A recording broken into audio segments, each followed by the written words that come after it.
फराह का पत्ता हमेशा के लिए साफ होने वाला है क्योंकि नूर अंजुम को इस बात पर मनाने में कामयाब हो चुकी है कि सलार और अरुष्मा की शादी करवा दी जाए, जबकि दूसरी तरफ मुर्तजा ने नूर को साफ कह दिया है कि वो अब इस घर में नहीं रह सकती। उसकी पुप्पो अंजुम बड़ा परेशान होती हैं और कहती हैं कि नूर कहाँ जाएगी, तो वो कहते हैं मेरी बला से जहाँ मर्जी जाए, लेकिन अब वो इस घर में नहीं रहेगी क्योंकि उसने बहू होने की हैसियत से हमारी इज्जत का जनाजा निकाल दिया है। जुल्फ़िकार शाह को उसकी मम्मा बहुत समझाने की कोशिश करती हैं कि तुम एक शराब के पीछे भाग रहे हो, उस लड़की का पीछा छोड़ दो, लेकिन जुल्फ़िकार कहता है कि जब तक मैं जिंदा हूँ उस लड़की के साथ नाइंसाफी नहीं होने दूंगा। अरुष्मा के घर वाले आते हैं और सलार और अरुष्मा की शादी की डेट फिक्स हो जाती है।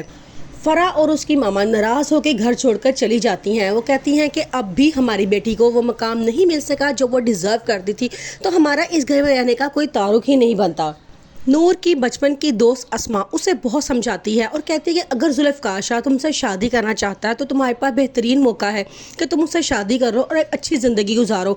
आगे से नूर कहती है मैं कैसे सलार शाह को छोड़ सकती हूँ, तो वो कहती है कि सलार एक धोखेबाज, झूठा और फरेबी इंसान है, उसके साथ ज़िंदगी गुजार के तुम अपनी ज़िंदगी क्यों बर्बाद कर रही हो। अगर अल्लाह ताला ने तुम्हें एक नया मौका दिया है तो तुम उसे हासिल करो। लेकिन नूर को बड़ा गुस्सा आता है और कहती है कि तुम्हें ऐसी बात कभी सोच भी नहीं सकती है, कह के वो फ़ोन बंद कर देती है। जुल्फ़िकार शाह के बार बार कॉल करने पर भी जब नूर फोन नहीं उठाती तो जुल्फ़िकार शाह को मजबूरन उससे मिलने के लिए उसके घर जाना पड़ता है, जहां उसका आमना सामना सलार के साथ होता है। और सलार कहता है कि तुम किस हैसियत से मेरी बीवी से मिलने के लिए आए हो। इसी में उन दोनों की हाथापाई शुरू हो जाती है और जुल्फ़िकार शाह की गन से एक फायर हो जाता है।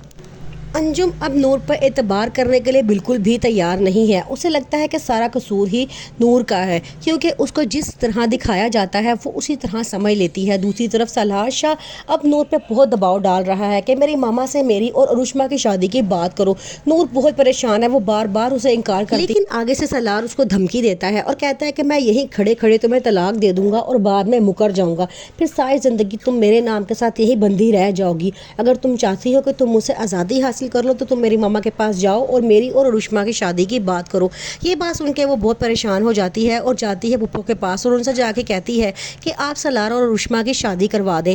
ये बात सुन के पुप्पो को बड़ा गुस्सा आता है। उसी टाइम सलार ड्रामे करना शुरू कर देता है और कहता है कि अपने सर से बदनामी का बोझ उतारने के लिए तुम मेरे सर पर रखे बंदूक मत चलाओ। तुम अगर जुल्फ़िकार शाह से शादी करना चाहती हो तो तुम मेरी शादी क्यों अरुष्मा से करवाने पर तुली हो। उस टाइम वो बिल्कुल मुँह कर जाता है और ये बात सुन के नूर बड़ा हैरान रह जाती है कि इसी ने मुझे कहा था कि शादी की बात करे और अब यही मुकर रहा है। जो सारी सूरत हाल से बहुत परेशान है, उसे समझ नहीं आ रहा कि सलार और नूर के दरमियान आखिर चल क्या रहा है, इन दोनों में से कौन सही है और कौन गलत है।